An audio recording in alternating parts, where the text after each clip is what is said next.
guys, time for another update on the tank. Just wanted to show you guys a few things that have changed since the last update. I know it's been a little while, but I'll try to do them as frequently as I can. The Toadstool's doing good. Haven't had any problems with him really. He does seem to be leaning a lot. I don't know if that's a normal or not. I don't really know too much about Toadstools. And at nighttime he leans even more, but other than that seems to be doing pretty good. The extension on the polyps is good. I'm planning on getting an anemone and putting them right about there in that area, but not for at least a couple more months. That's why I'm leaving that section kind of open and not putting any corals there yet. If the anemone doesn't stay there, I'll probably get a torch or a frog spawn and put it in there. Fish are doing good. I'm not sure if they're necessarily paired, but they aren't fighting anymore. They don't necessarily always stay next to each other. The Xenia is doing good. Seems to have recovered fully from a little mishap I had where I accidentally put a little siphon over it and it kind of removed a little bit of it. But seems to be doing good. No problems. Doesn't seem to have propagated anywhere else in the tank though, which is good because I've heard it can really take over people's tanks.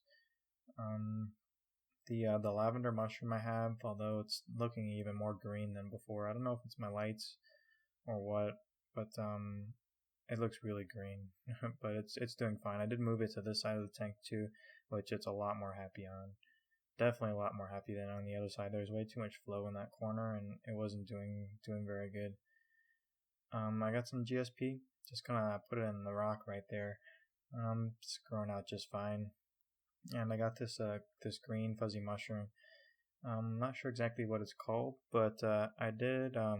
It looks a little small right now because I just got it yesterday and I dipped it for a long time actually, because the store I got it from actually had some cyano in their tank, and just a little worried. I had that take over my last tank and didn't want that to happen again, so did a little extra long dip on that guy to make sure it was clean.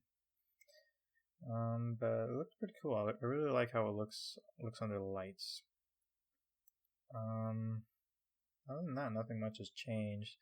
I did remove my my water tank. I don't know if I had that in the last update or not. I forgot.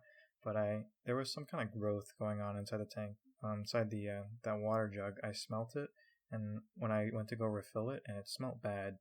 It actually smelled like something was like some kind of bacteria or something was growing in there. Still running the same stuff as last time, just one Purigen and some carbon. That's it. I replace the carbon about every 2 weeks. Protein skimmer is doing okay. It's a little bit of light of a skim. That's alright though. I don't have much detritus in my tank, but the foam that it's making seems to be pretty good. So that seems to be alright. No problems with that. Filter sock is doing good. I haven't switched it out for the new one yet. I plan on leaving this one for at least, I don't know, 6 months to a year. I just kind of rinse it out every now and then.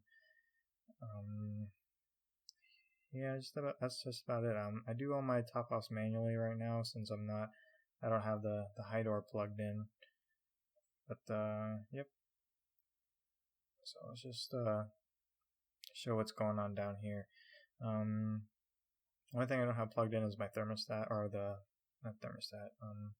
thermometer, or the heater. I'm sorry, because my tank was getting a little bit too hot, and obviously the high door is not plugged in either. Or it's just turned off. Kind on using one of these fresh waters as for the top off, but it's a little big and I don't know if that thing can support it, so we'll see. Nothing really much for the testing area. I did get some calcium. I didn't have to dose it. I did a test. I got a test kit as well, and calcium is fine right now, but it'll eventually go down as more coralline starts to grow and all that kind of stuff. Other than that, nothing's really changed. Sorry I didn't turn on the lights there a little earlier, but this is all just kind of the same. Haven't really got anything new. I did get some reefroids. I've been trying to use that for feeding the corals, and it seems to be pretty good. I pretty much just directly feed it onto the corals. Yep, but everything looks pretty nice. Definitely like how this tank has turned out. The AI primes are doing great. Had no problem with these guys whatsoever, really. Minus the one becoming disconnected from the internet. The reason that can be a problem is if you do any changes while it's disconnected, you'll only change the one that is connected. So it's important to make sure that both are connected whenever you're doing any changes or updates or anything to it.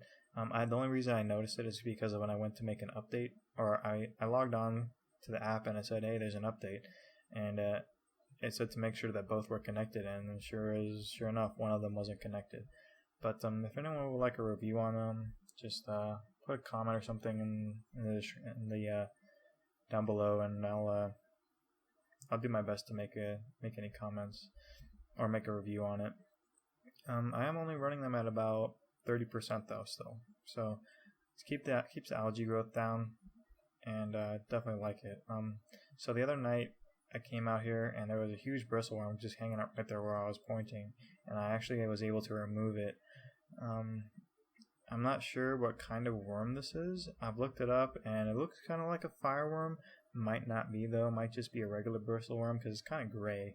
I think fireworms are a little bit more red. Maybe that's probably why they're called fireworms.